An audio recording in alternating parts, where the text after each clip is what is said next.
So E3 rolls around once more to insolently demand our attention like a street corner preacher with his knob out, so the developers can demonstrate to the world that they are in vague occasional contact with someone who can cut a half-decent trailer together, and for this reason alone we should fork out now for their overpriced grindy tat that we can't even play yet. Gathering once again in single file to have a good old splurge to camera are the usual suspects: EA, Bethesda, Ubisoft, Sony, Nintendo, and what was your name again? Microsoft.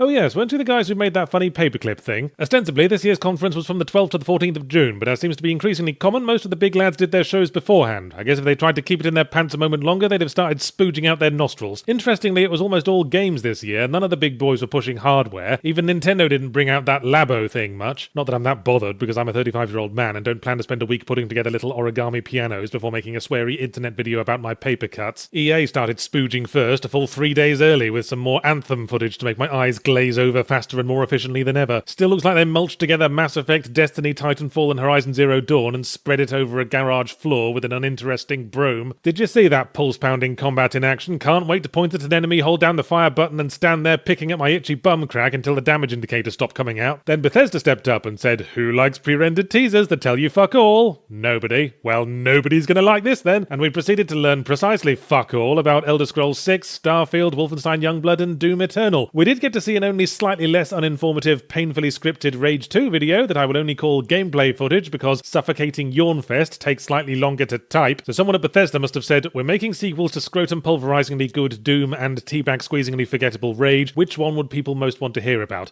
Well, I think that should be obvious. Haha, yes, I suppose it is. Oh fuck, now I'll look stupid if I ask again. We also very loudly and conspicuously didn't learn much about Fallout 76, except that it's online-focused, so we can reliably infer the rest from what we know is already popular and easy to rip off. So, open-world survival crafting, you know the drill, get ready to punch trees. But only now can you punch trees while wearing sporty Fallout brand blue. So roll over and yap like little dogs at supper time, you uncritical, butthole-relishing, close relative molesters. My goodness, Microsoft's conference showcased a lot of games. Cyberpunk 2077, Just Cause 4, Metro Exodus, Shadow of the Tomb Raider. Wow, are those all Xbox exclusives, Microsoft?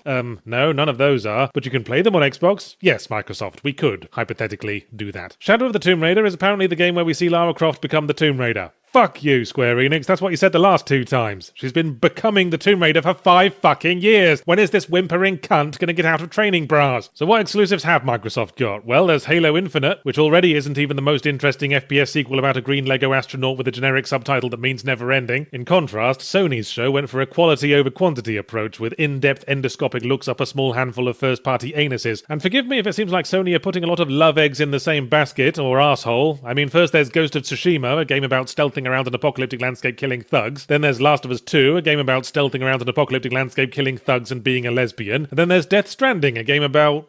What the fuck are you about, Death Stranding? Well, there was something stealth-like going on in an apocalyptic landscape, so I'm adding it to the pile. The more I see of Spider-Man, the less confidence I have in it. And I wasn't exactly foaming at the urethra in the first place, because every Spider-Man game they've made in years makes the same 3 goddamn mistakes. 1, terrible dialogue. 2, trying too hard to be like a Batman Arkham game. And 3, not being Spider-Man 2 on the GameCube. And the new trailer terrible dialogues its way through a sequence that is literally Batman Arkham Asylum, except with Spider-Man's shitty villains. And it blatantly isn't Spider-Man 2, because Spider-Man 2 was a game, not a bunch of overblown scripted action sequences strung together like a line of colourful flags coming out of Stan Lee's dried up old man tits. Right, who else? Nioh 2 got announced, which was unfortunate timing because From Software announced their own feudal Japan Dark Souls game, namely Shadows Die Twice, and instantly removed whatever reason Nioh had to exist. Oh, and also Nintendo announced a new Smash sorry, halfway through saying the title I suddenly stopped caring. I suppose I could mention Ubisoft, but that feels like mentioning the colour of the wallpaper. They're always hanging about in the background, putting out their samey sandboxes with the clockwork regularity of an explosively copious period. New Assassin's Creed right on cue, set in ancient Greece, which makes sense because the ancient Greeks were really into buggery. But what made me choke on my sherbet was when the bloke narrating the gameplay video said, "For the first time you will be able to choose between a male and female hero." You what? Am I on crazy pills? Assassin's Creed Syndicate did that! What is the fucking point of doing progressive and innovative things if you're just gonna pretend they didn't happen 2 games later and try to score innovation points a second time? It's not progressive if you're progressing to the place where we already fucking are, genius! I'm genuinely mad about this. I've got no more room to snark about Beyond Good and Evil 2 now, and it's Assassin's Creed Odyssey's fault.